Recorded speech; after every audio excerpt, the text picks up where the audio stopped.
نماز چھوڑنے پہ کبھی نہیں مارتے ہیں، جبکہ نماز چھوڑنے پر مارنے کی اجازت موجود ہے۔ ہوم ورک چھوڑ دیا بچہ تو مارنے کی اجازت نہیں ہے شریعت میں، لیکن نماز چھوڑنے پر اللہ کے رسول نے فرمایا کہ اگر وہ بچہ 9 سال کا ہو گیا اور نماز نہیں پڑھتا ہے، یہی ایک جگہ ہے جہاں بچوں کو مارنے کی بات کہی گئی جس پر آپ مارتے نہیں ہیں، تب یہ کہتے ہیں کہ ابھی چھوٹا ہے۔ کیا بولتے ہیں؟ ابھی چھوٹا ہے۔ جب ہوم ورک نہیں کرتا ہے تو بڑا ہو جاتا ہے۔ یہ عجیب و غریب فلسفہ ہے۔ بہرحال یہ دونوں کو سمجھنے کی بات ہے۔ پھر اس میں لکھا ہوا ہے کہ ان کے لیے جائز ہو بار بار عورت ذلیل ہو۔ بہرحال یہ ذاتی معاملہ ہے۔ کسی بھی بیوی کو، کوئی آدمی جب کسی بیوی کو ذلیل کرتا ہے تو اس بات کو یاد رکھے وہ بیوی آپ کی ہے۔ جب آپ نے اس کو ذلیل کیا تو آپ بھی ذلیل ہوئے۔ جیسے کوئی بیوی یہ سمجھے کہ میں اس کو غلام بنا لوں اپنے شوہر کو، تو اس کو یہ سوچنا چاہیے کہ شوہر میرا اور میرا غلام رہے تو اچھی بات نہیں ہے نا، یہ بھی غلط ہے۔ لہذا یہ ساری چیزیں ہماری تربیت نہیں ہونے کے نتیجے ہیں۔ پوچھا گیا جیسا کہ میں نے پہلے پوچھا تھا کہ لاک ڈاؤن کی وجہ سے گھر میں نماز پڑھ رہا ہوں، اب دل بہت کرتا ہے کہ مسجد میں نماز پڑھوں، لیکن لوگ بغیر ماسک کے نماز پڑھنے آ رہے ہیں، اور میں استما وغیرہ کا مریض ہوں، دوا بھی لیتا ہوں، اور میری عمر بھی 54 سال ہے۔ مغرب کی نماز قضا ہو جاتی ہے، اس لیے عشاء کے ساتھ ادا کرتا ہوں۔ برائے کرم بتایا کہ گھر میں نماز پڑھ رہا ہوں صحیح ہے نہیں؟ دیکھیں، اگر آپ کو خوف ہے کہ میں وہاں جاؤں گا تو کرونا پکڑ لے گا، تو پھر ایسا شخص گھر میں نماز پڑھ لے، کیونکہ ایسے لوگوں کو جب جائیں گے تو پہلے سے آپ کی قوت دفاع کیا ہو جائے گی؟ کمزور ہو جائے گی۔ نہیں بھی پکڑنا ہوگا تو تم کو ضرور پکڑ لے گا، کیونکہ تمہارے اندر ڈیفینسو پاور ختم ہو گیا ہے۔ تو ایسا شخص اب مسجد جائے گا تو پھر ہو جائے گا تو کوئی نماز پڑھے اور کورونا پکڑ لیا، تو ایسا شخص نہ جائے، گھر میں نماز پڑھے۔ لیکن یہ بات سمجھ میں نہیں آئی کہ عشاء کی مغرب کی نماز کو قضا کرنے کی کیا ضرورت ہے؟ بھائی مغرب کے وقت میں مغرب پڑھو، عشاء کے وقت جان بوجھ کر کوئی نماز قضا نہیں ہوتی ہے۔ قضا کی 2 ہی وجہ ہو سکتی ہے، پہلی وجہ پڑھنا بھول گیا، دوسری وجہ نماز کے وقت میں سو گیا۔ اس کے علاوہ یہ جو تم لوگ کرتے ہو روزانہ کہ فجر کے ایک پرماننٹ لوگ ہیں جو فجر کی نماز قضا کرتے ہیں، مطلب نہیں پڑھتے ہیں وقت پر، اور پھر صبح اٹھتے ہیں 8 بجے 9 بجے، جب وہ اپنا نہا دھو کر کے ناشتہ واشتہ سے فارغ ہوتے ہیں تو بڑے خشوع خضوع کے ساتھ یہ نماز پڑھ، یہ کوئی قضا نماز نہیں ہے۔ یہ وہی بات ہے، بار بار آپ کو بولتا رہتا ہوں، قضا ایک مجبوری ہے۔ ایک آدمی جان بوجھ کر ایک آدمی کو ایک جھاپڑ مارے کھینچ کے، بھائی صاحب مارا کیوں ہے؟ نہیں میں آپ کو سوری بولنا چاہتا تو اس لیے مارا ہوں۔ یہ کیسا سوری ہے؟ اللہ نے اگر قضا کی سہولت دی ہے تو اس کی 2 وجہ بیان کر دی اللہ کے رسول صلی اللہ علیہ وسلم نے، بھول گیا یا سو گیا۔ یہ جان بوجھ کر سونا، پھر جان بوجھ کر نماز نہ پڑھنا، پھر جان بوجھ کر قضا کرنا، جان بوجھ کر 8 بجے کا الارم لگانا، یہ بیکار بات ہے، گناہ کبیرہ ہے۔ ایک آج کل ایک ویڈیو وائرل ہو رہا ہے، عجیب و غریب مولانا نے بات کہی ہے، بات تو انہوں نے معقول کہی ہے ایک حد تک، کہ امام شافعی رحمۃ اللہ علیہ کے نزدیک جب آدمی جان بوجھ کر نماز چھوڑتا ہے تو مرتد ہو جاتا ہے۔ کیا ہوتا ہے؟ اور مرتد کی سزا کیا ہے؟ قتل ہے۔ انہوں نے کہا جب مرتد ہوا امام شافعی کے نزدیک تو نکاح ٹوٹا کہ نہیں ٹوٹا؟ انہوں نے کہا نکاح ٹوٹ گیا۔ انہوں نے کہا جس نے بھی جان بوجھ کر نماز چھوڑی اس کا نکاح ٹوٹ چکا ہے، اب اس کے بعد سے جتنی بھی صحبت کی تو پہلے دن سے ہی حرام چلے گا۔ پھر انہوں نے بہت بحث کی اس پر، کیونکہ اگر مرتد مان لیا جائے امام شافعی رحمۃ اللہ علیہ کے بقول، بھئی آپ نے جان بوجھ کر کے سہاگ رات میں نماز چھوڑی تو اسی دن نکاح کیا ہو گیا؟ پہلے دن جس دن ہوا تھا اسی دن ٹوٹ گیا، صحیح ٹائم پہ ہوا، صحیح ٹائم پہ ٹوٹا۔ یہ بڑی عجیب و غریب بات ہے مولانا نے کہی، مجھے نہیں معلوم ہے کہ اس پر فتویٰ کیا ہے، لیکن بات انہوں نے بڑی معقول کہی ہے کہ اگر مرتد کا فتویٰ ہے، اور امام احمد بن حنبل رحمۃ اللہ علیہ کے نزدیک بھی یہی فتویٰ ہے، تقریباً امام مالک رحمۃ اللہ علیہ کی بھی یہی رائے ہے، صرف امام اعظم علیہ رحمہ فرماتے ہیں کہ اس نے یہاں پہ سب حنفی بن جاتے ہیں، اہل حدیث بھی حنفی بن جاتا ہے، کیونکہ بخاری کی روایت ہے کہ من ترک الصلاۃ متعمدا فقد کفر، کہ جس نے جان بوجھ کر نماز چھوڑی اس نے کفر کیا، اور جب کفر کیا تو مرتد ہوا۔ تو چاہے وہ اہل حدیث ہو، چاہے وہ شافعی ہو, چاہے وہ حنبلی ہو, چاہے مالکی ہو, جب وہ کفر کر لیا تو مرتد ہو گیا. ایک میں یہ نہیں کہہ رہا ہوں, میں فتویٰ نہیں دے رہا ہوں, لیکن یہ ایک سوچنے کی بات ہے جو مولانا نے آج ویڈیو وائرل ہوا, میں نے دیکھا تو حیرت ہوئی. یقینی بات ہے بہت سنگین معاملہ ہے. امام اعظم کا کہنا ہے کہ کافر نہیں ہوا ہے, کافر کا کام کیا ہے. تو اس مسئلے میں سب حنفی ہو گئے تبھی بچیں گے, ورنہ بچے گا کوئی نہیں, سب کا نکاح ٹوٹ جائے گا. اور انہوں نے بہت شد و مت سے بات کہی ہے. اس لیے ہم کہتے ہیں کہ حنفی مسلک حقیقت میں نہایت لاجیکل ہے اور فطری ہوتا ہے. لاجک بھی ہوتی ہے اور فطرت بھی ہوتی ہے. ابو حنیفہ کوئی اپنی جیب سے بات نہیں کہتے. جو کہتے لوگ ہم حنفی ہیں, کوئی حنفی تھوڑے ہوتا ہے, کوئی حنفی نہیں ہوتا. سب محمد صلی اللہ علیہ وسلم کے ماننے والے. حنفی اس وقت ہوگا جب وہ یہ کہے کہ محمد صلی اللہ علیہ وسلم کچھ بھی کہیں میں ابو حنیفہ کی بات مانوں گا. اب یہ حنفی ہوا, مشرک بھی ہوا, کافر بھی ہوا, سب کچھ ہوا. یہ کیونکہ اللہ کے رسول کے مقابلے میں وہ کہے کہ محمد صلی اللہ علیہ وسلم کچھ بھی کہیں میں تو ابو حنیفہ کی بات مانوں گا, یہ کہنے والا مشرک ہو جائے گا, کافر ہو جائے گا. تو کوئی بھی حنفی ہوتا نہیں. یہ الگ بات ہے کوئی آدمی اپنے آپ کو حنفی کہہ دیا, سمجھے نہیں, کوئی جیسے سید کہہ دیا, کوئی حنفی کہہ دیا. سید نہیں رہا تو سید ہو جاتا کیا؟ نہیں ہوتا سید. ایسے ہی کوئی حنفی ہے نہیں. اپنے آپ کو کوئی کہتا رہے ٹھیک ہے, لیکن کیونکہ سب رسول اکرم صلی اللہ علیہ وسلم کی بات مانتے ہیں. یہ ان کا ایک نام لے لیا جاتا ہے. جیسے میں اس کے پہلے بھی مثال دیتا رہتا ہوں آپ کو کہ اگر ایک آدمی یہ کہہ دیتا ہے کہ دوا کھائی اور بخار چلا گیا, آپ اس کے اوپر شرک کا فتویٰ نہیں دیں کہ اس نے دوا کو شافی مان لیا. شافی تو وہ اللہ ہی کو مانتا ہے. یہ کہنے کا ایک انداز ہے. ہاں اگر اس کے کفر کا فتویٰ دینا ہے تو پوچھو اس سے کہ بھیا دوا شفا دیتی ہے یا اللہ شافی ہے. اس پر اگر وہ بولے نہیں دوا ہی اصل ہے, اب یہ مشرک ہوا. اب یہ کیا ہوا؟ یہ مشرک ہوا. یہ عرف عام ہے. عرف عام میں بہت سی چیزیں. آپ عورت کھانا پکاتی ہے, کیا پکاتی ہے عورت؟ کھانا کہاں پکاتی ہے؟ جب پک جاتا ہے تب کھانا بنتا ہے. پکاتی تو چاول ہے, کھانا کہاں پکائی؟ جب پک جائے گا تو کیا بن جائے گا؟ کھانا. کہتی روٹی پکا رہے ہیں, آٹا گوندا ہوا ہے, کہہ رہے روٹی پکا رہے. روٹی کہاں پکی؟ ابھی تو آٹا ہے. میں نے آپ کے سر پہ مار دیا. کہاں مارا؟ آپ نے کہا سر پہ. ارے سر تو اتنا بڑا, میں نے تو تھوڑی سی جگہ پہ مارا یار. یہ سب عرف عام ہے, ان سب کو سمجھنا چاہیے بات کو. اس کو اتنا بڑا ایشو نہیں بنانا چاہیے. یہ عرف عام کی بات ہے اور عرف عام ہر جگہ چلتا ہے, ہر ایک میں چلتا ہے. الفاظ بھی ہوتے ہیں. جوتا کھانا بھی بولتے ہیں, کھانا کھانا بھی بولتے ہیں. اب آپ ناراض ہو جائے, آپ نے جوتا کھانا کیوں بولا؟ ارے بھائی عرف عام میں بولا جاتا ہے بھائی. اچھا پوچھا گیا ہے, ہم 4 دوست ہیں, آپ کی تقریر سنتے ہیں, 2 آدمی رفع دین کرتے ہیں اور 2 نہیں کرتے ہیں. ہم نے یہ طے کیا ہے کہ فقہی اختلافی مسائل پر بحث نہیں کریں گے. اب ہمارے یہاں ایک دیوبند سے فارغ ہو کر عالم آئے ہیں جو کہتے ہیں کہ رفع دین منسوخ ہو گیا ہے, اور جو رفع دین کرتا ہے وہ گمراہ ہے. یہ مولانا صاحب کا کہنا کہ رفع دین منسوخ ہے, یہ ایک مسلک کی رائے ہے. دوسرا آدمی کہتا ہے کہ میں نہیں مانتا, تو یہ گمراہ کہنا ایک دم غلط بات ہے. اللہ کے رسول صلی اللہ علیہ وسلم نے رفع الدین کیا ہے, بخاری کی روایت ہے. اور منسوخ پر ہمارے پاس کوئی اتنی صراحتاً دلیل بہت تگڑی موجود نہیں ہے. موجود میں خود رفع الدین نہیں کرتا ہوں, اور اس کی بنیاد بھی میں ہی جانتا ہوں کہ یہ آخری عمل نبی کریم صلی اللہ علیہ وسلم کا جو ہے وہ رفع الدین کا نہیں رہا ہے. لیکن یہ گمان ہے. گمان کی بنیاد پر کسی کو گمراہ لفظ استعمال نہیں کیا جا سکتا ہے.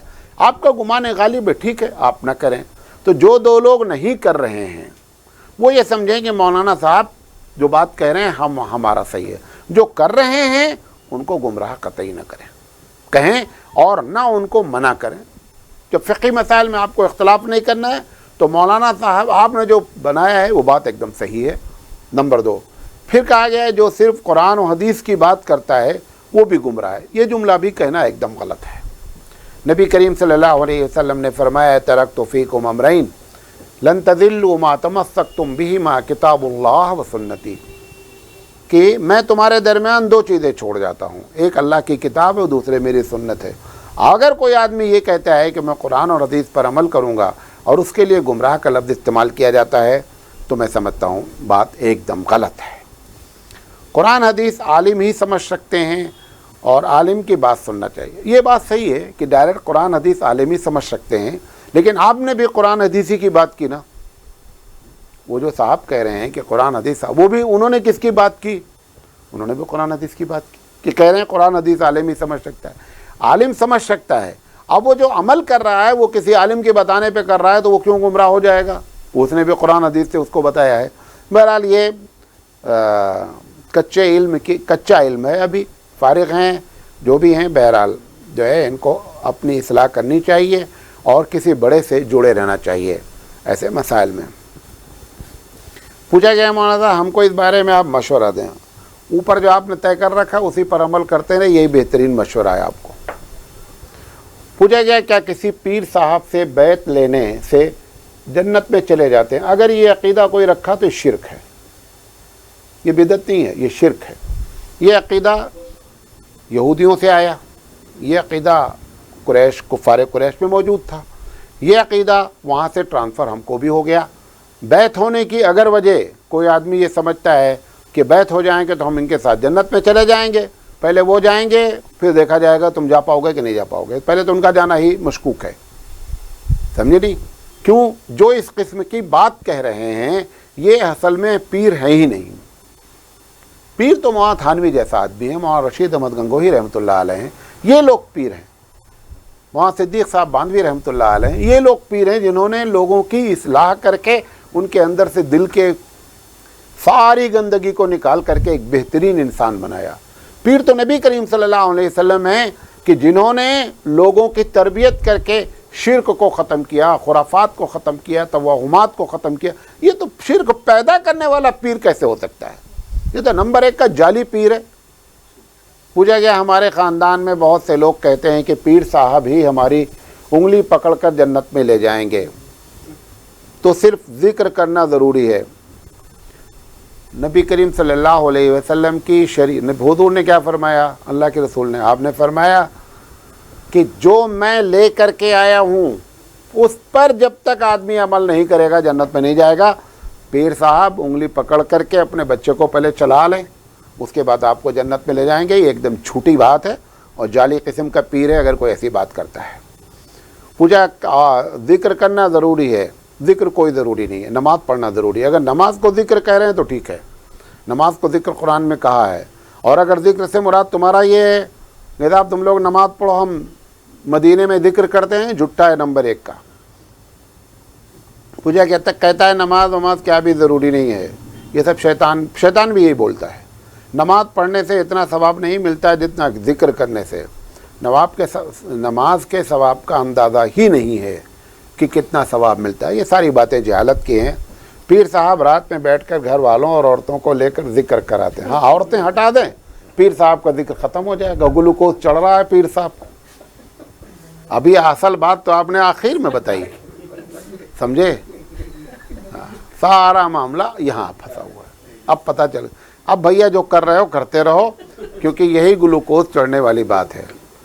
اچھا، ان کا کہنا ہے قرآن پڑھنا ضروری نہیں اور ایک وقت بھی نماز نہیں پڑھتے ہیں۔ ہاں، یہ شیطان بھی نماز نہیں پڑھتا ہے۔